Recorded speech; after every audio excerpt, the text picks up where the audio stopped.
What did it take for us to overcome our eating disorders? What to do about sugar addiction? How do you let go of exercise compulsion when it makes you feel better? What are you doing wrong about setting goals? Those are all questions that we're answering today in part 2 of the Q&A with Victoria Kleinsman. If you haven't listened to part 1, then I strongly recommend just going back and listening to that one and then coming back to this one for part 2. So let's get into it. Welcome to the Live Unrestricted podcast, a show where you'll learn how to heal your relationship with food and your body so that you can focus your time and energy on more important things like your personal growth. I'm your host, Sabrina Magna, food freedom coach, and my mission is to help make your life happier and healthier without stress, overwhelm, or guilt about food. If you love the show, please do go out and share it. And if you're looking for support with your relationship with food, details about my programs are in the show notes. Thanks for spending time with me today. Now let's jump in. Welcome back to part 2 of Q&A with Victoria and Sabrina. Let's dive straight in and start where we left off. Sabrina, was it your turn to ask a question or mine? I can't remember now. I think it was your turn. I can't even remember, but I have a question here that we kind of briefly touched on, but I would love to know. And it's about your personal experience. And it's about how did you overcome your eating disorder? So I'm going to preface this. Anyone who hasn't heard my first podcast interview with Victoria, episode 6, I believe, of the Live Unrestricted podcast. We had an amazing interview with you and you kind of explained your story. So before we talk about how you overcame your eating disorders, because I know that you had multiple, can you just describe your story a little bit of what it was like, your struggle with food and your body? Absolutely. So check out the episode, as Sabrina said, but in a chocolate nutshell, my story and how I overcame it. So I developed anorexia when I was around 12, 13 years old. That morphed into, before it morphed into bulimia and binge eating, I was, quote, in quotes, recovered because the medical team thought I was weight restored because I was in the, quote, healthy BMI. Now I'm at my set point weight now, and my healthy BMI is actually overweight.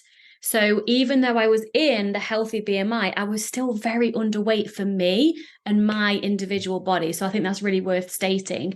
So I recovered, sort of like semi-recovered. And then that just, the anorexia morphed into binge eating, bulimia, exercise addiction, laxatives addiction until I was 30 years old. And now I'm 36. I'm very spiritual also. There's that whole like death and rebirth thing that's happened. Like I honestly feel like from 30, before I was 30, it's like a past life or something. And then this is who I am now, but it's been a heck of a journey. How I recovered, okay, how can I put this long story short? How I recovered, number one, I wanted to recover. And I think that's really worth noting because I speak to a lot of women and they're in the hellhole of either anorexia, bulimia, binge eating, and they say they want to recover, but they're not ready and willing to actually do what it takes to recover. And of course, you are going to be petrified. Of course you are. You know, when you take a step into the direction of the life you want to live, the first thing you're going to come across is fear. And you nod and you keep fucking walking. And that's why support. I know, Sabrina, you said you recovered by yourself.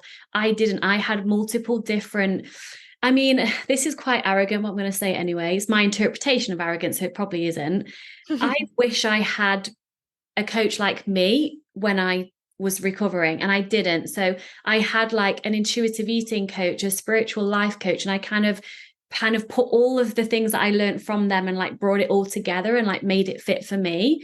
And so the biggest thing was wanting to. The second biggest thing was deciding that the life that I had lived in the eating disorders was not worth being in that place anymore. And I wanted something different. So I guess that is linked to wanting to.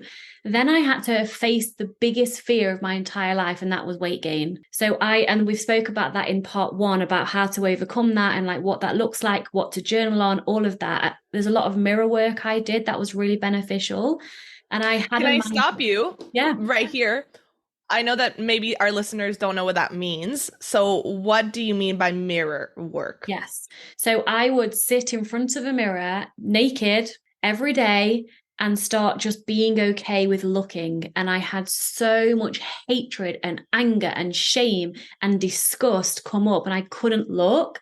And I just kept returning to the mirror every day and just being okay with looking and crying and just being with myself without trying to push the emotions away or diet them away or think of another diet.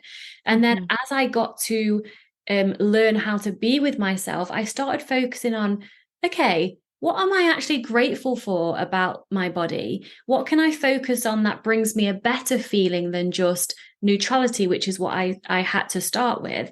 And then from that mirror work, I started dressing in sexy underwear just for myself and dancing in front of the mirror and doing yoga in front of the mirror and truly seeing myself for the first time, not looking at myself from a specific angle to make sure my tummy looks flat or my bum looks okay, like I used to do, but really allowing myself to be seen by myself, regardless of whether I liked the way my body looked or not. So that was very, very healing for me. You can also do this work with your partner if you have a safe sexual partner. This is something I coach my one-to-one clients with, not with their partners actually doing the thing, but I coach them through the support of what this looks like.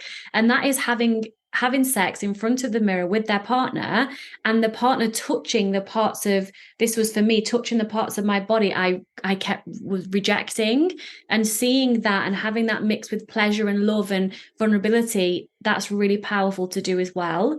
So mirror work was big for me. Also, this two quotes that I just took with me through recovery. One was from Tabitha Farrar: strong, authentic women do not suppress their natural body size. And that spoke to my soul. Wow. And also, whatever it fucking takes.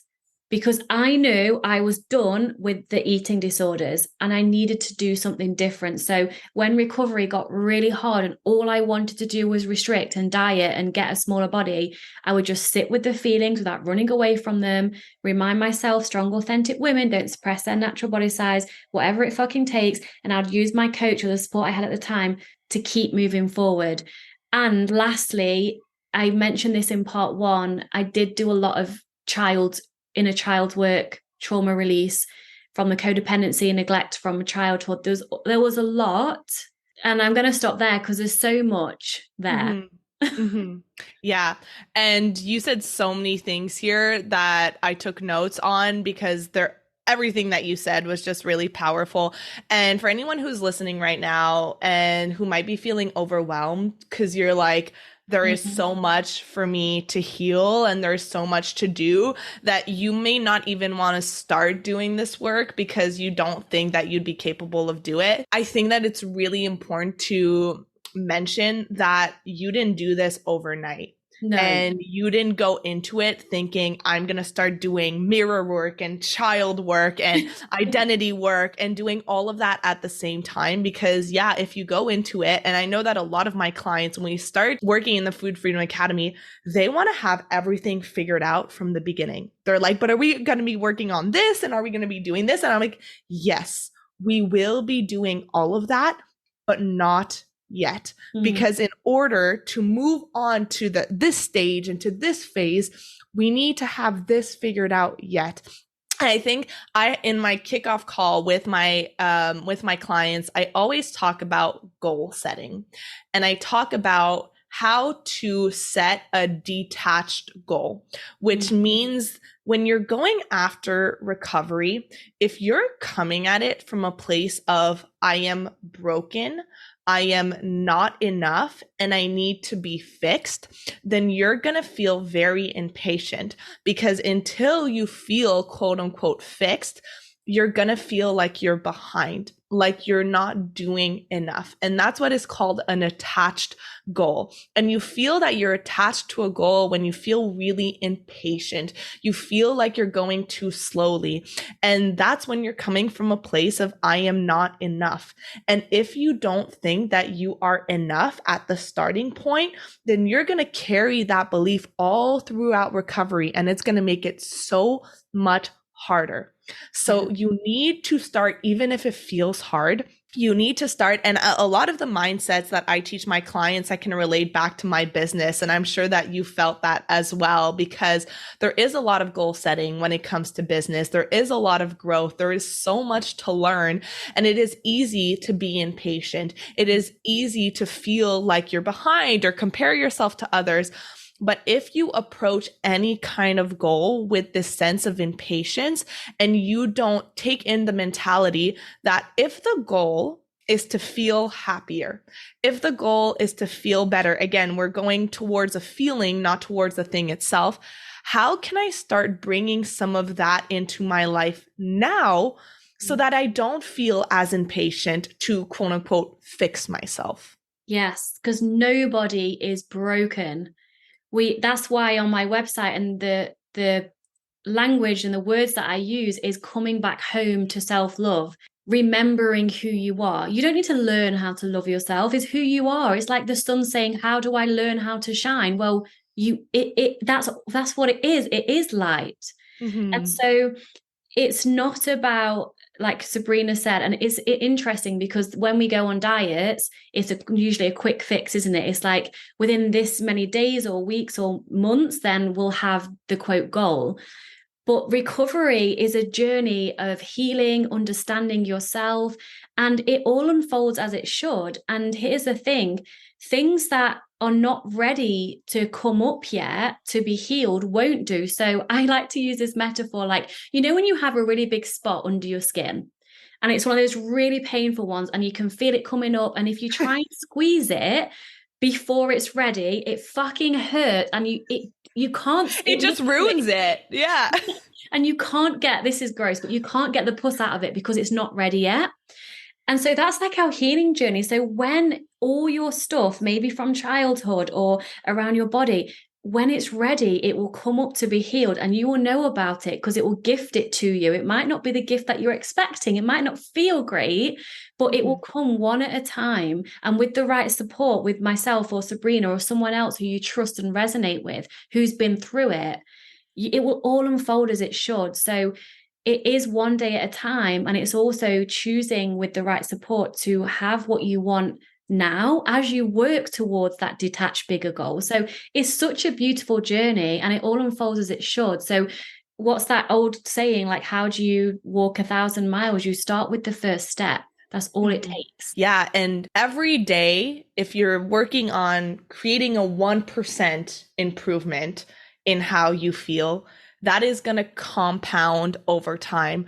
But we need, especially when we're coming from a background of chronic dieting where we're used to the overnight success and we're used to the quick fixes, it's if you're approaching your recovery journey or healing your relationship with food and your body, not only are you working on something entirely different, right? Like we're unlearning everything that you've learned through diet culture, but the way that you're approaching it needs to be different as well. Because usually when you start on a diet, what's interesting is that as days goes on, you feel worse. You feel worse about yourself. You feel more like a failure. Whereas we're doing the opposite.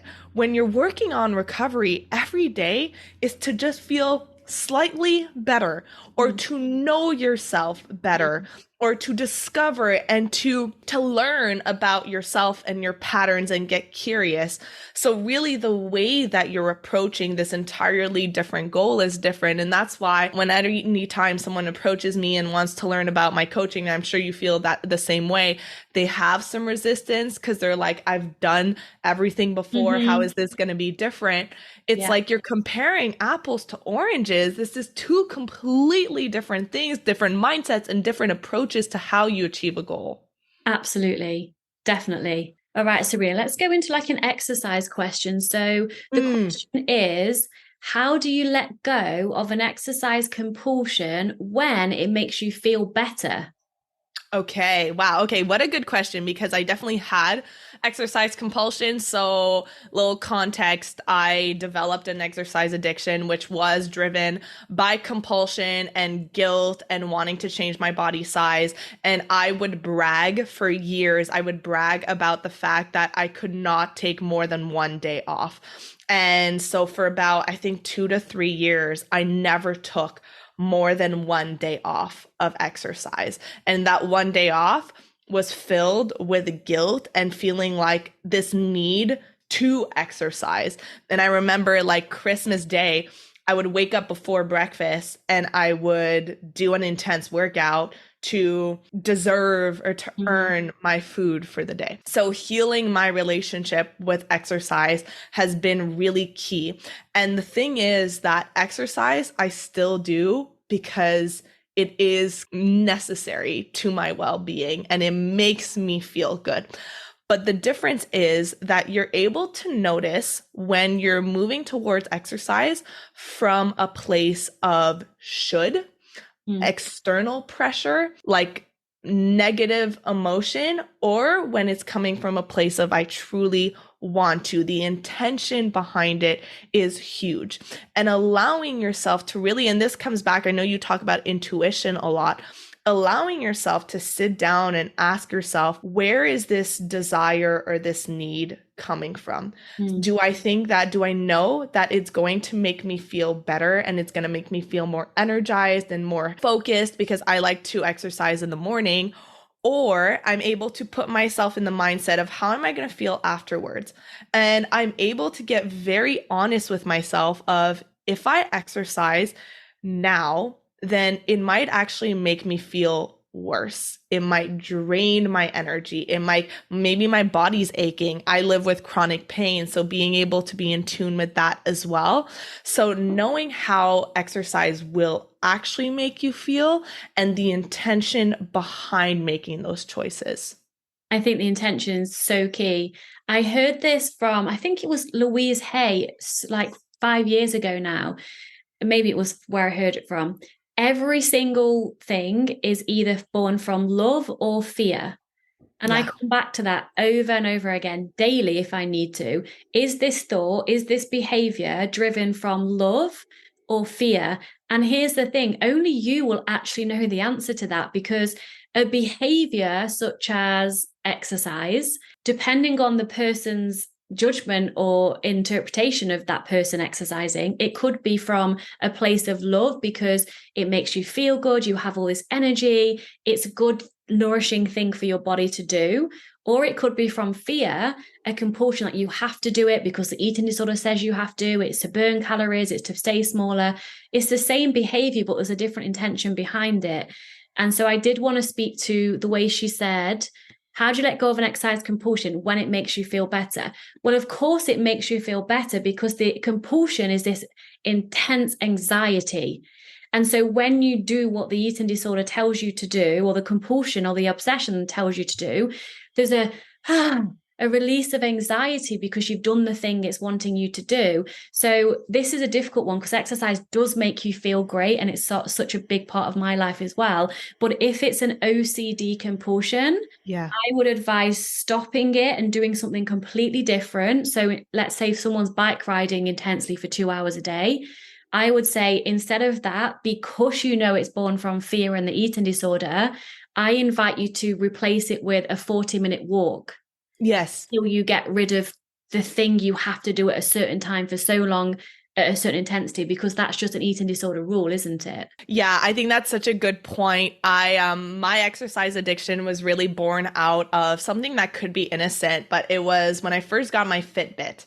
And then I was able to count my steps and count my calories and really be micromanaging everything that I did. And what I noticed over time, what started as something I was super excited about, what I noticed over time became obsessive and would give me anxiety. And all of my workouts were not born out of true desire to feel better. And I think it's interesting that you mentioned there's a delineation between feeling better physically and feeling better emotionally or mentally because you've satisfied that compulsion or that anxiety, which doesn't necessarily make you feel better, but it makes you feel like you checked something off of the list to do.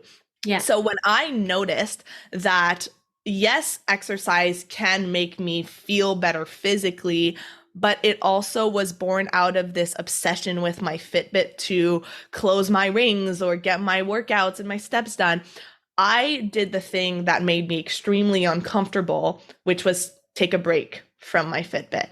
And this sounds so small and so insignificant, but anyone who has had an unhealthy relationship with their fitness tracker Yeah. knows that your brain will start thinking exercise doesn't count anymore because it's not tracked. I Yeah. am someone who is very type A, very like structured and disciplined, and I love tracking and I love having numbers. I have a numbers background.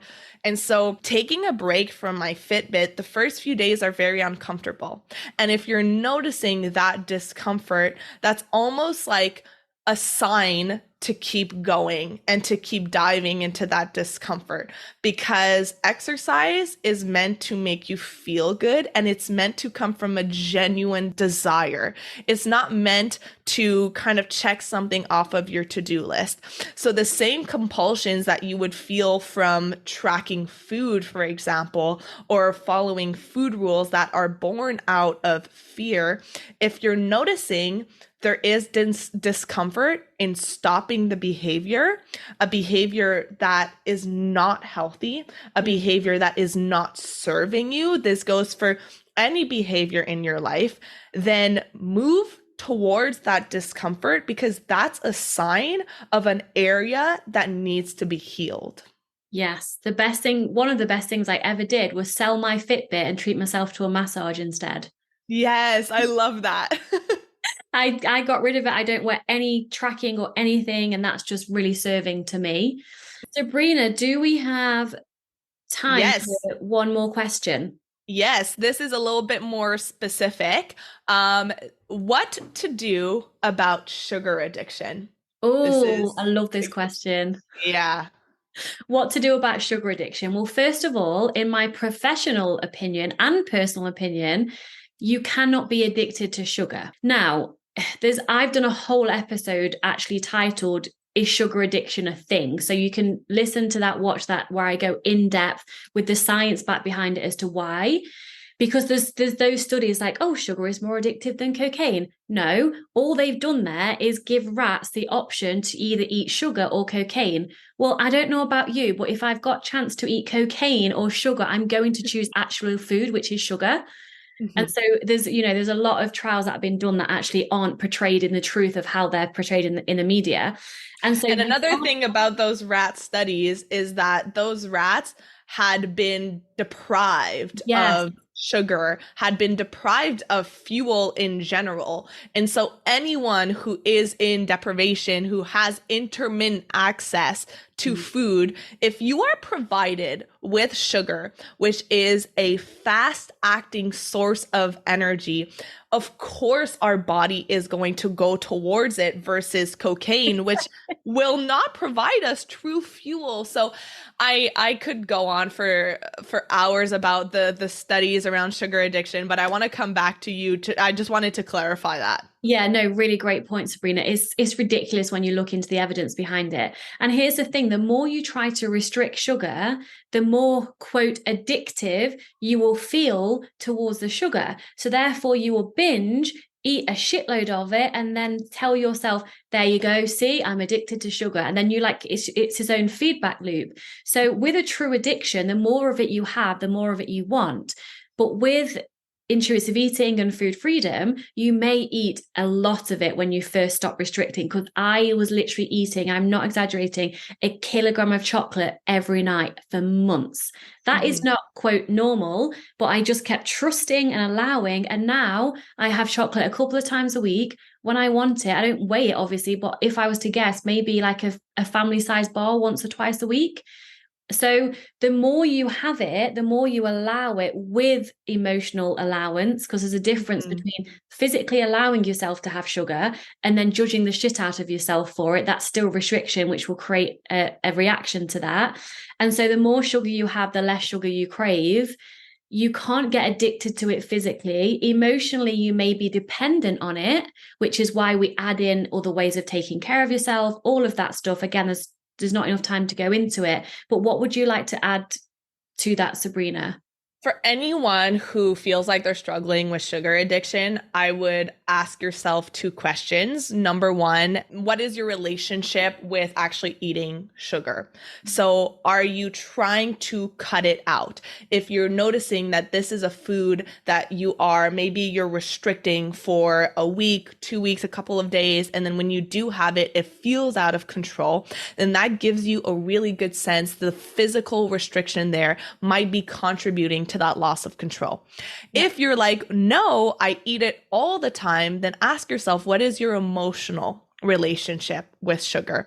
So that's where we're getting into that emotional, that unconditional permission to eat, because you may not be physically restricting a food. And we can broaden this to carbs in general, because I know that people feel like they have a carb addiction as well. You may not be physically restricting the food, but emotionally, you're telling yourself that you shouldn't be eating this, that this is a bad food, that you're guilty, and you have all of that internal negative food police telling you that you're doing something wrong.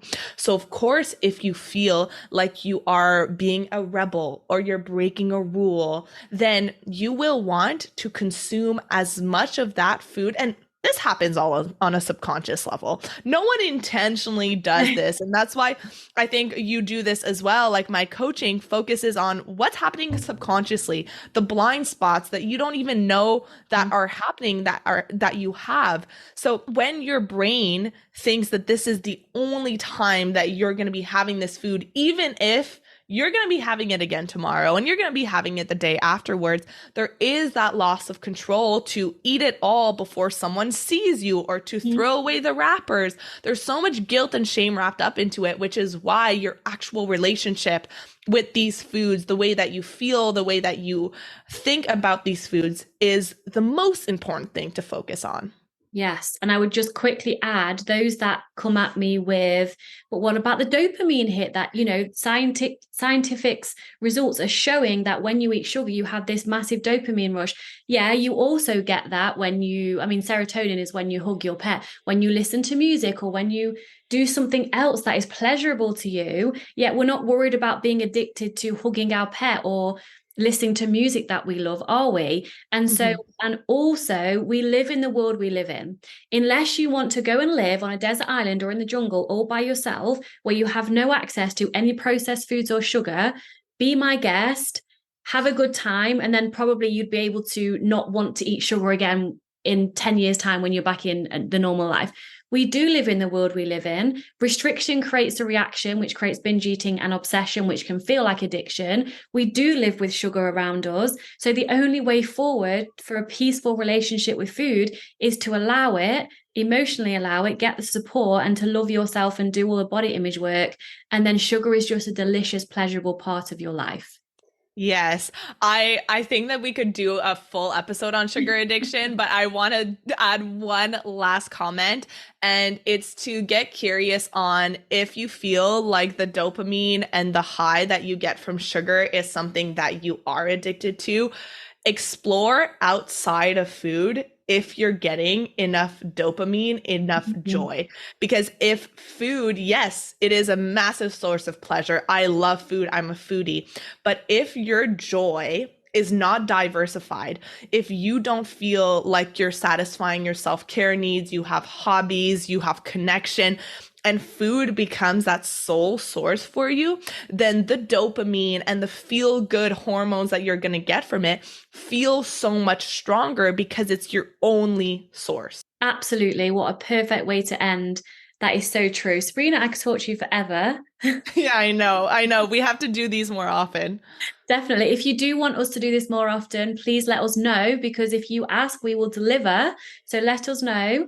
Thank you for chatting with me today. I know this is going on both of our podcasts. So thank you to your listeners. Thank you to my listeners. Much love to all of you. And I'll see you next time. Yes, and just so that any of my listeners can find you on Instagram or your podcast, where can they find you? Yes, I forgot about that, didn't I? So I'll ask you the same question in a moment. So mine's really easy. If you go to my website, victoriakleinsman.com, at the bottom of the pages, there's all of my social links. You can click from there. And my podcast is The Body Love Binge. And Sabrina, how can we find you? Yeah, so they can find me on Instagram at Sabrina Manuel Health, and my podcast is Live Unrestricted, and that's where they can find me. Amazing. Thank you so much, and much love to everybody listening. Don't we love Victoria? If you like these kind of Q&As, then definitely send me a message on Instagram and let me know, because I will be more than happy to bring some more to you. And if you got value from this episode, share it to your story, tag Victoria and I, and we will repost it to our stories as well. We love hearing from you, our listeners. And in case no one reminded you this week, you matter, you're loved, you are so amazing, you are a valuable part of my life and my community, and have an amazing rest of your week. I will see you next week for the next episode. Thank you so much for listening to today's episode. If you found it valuable, I would love if you would share it with someone you know that could benefit. If you're loving the show, don't forget to subscribe over on Apple Podcasts so you don't miss a single episode. I really love hearing feedback from you, so please leave a rating and review over on Apple to help us get in the ears of more people who need it the most. Finally, come hang out with me on Instagram at Sabrina Manuel Health for more educational content and get up close and personal with me. Thank you so much for being here, and I'll see you on the next episode.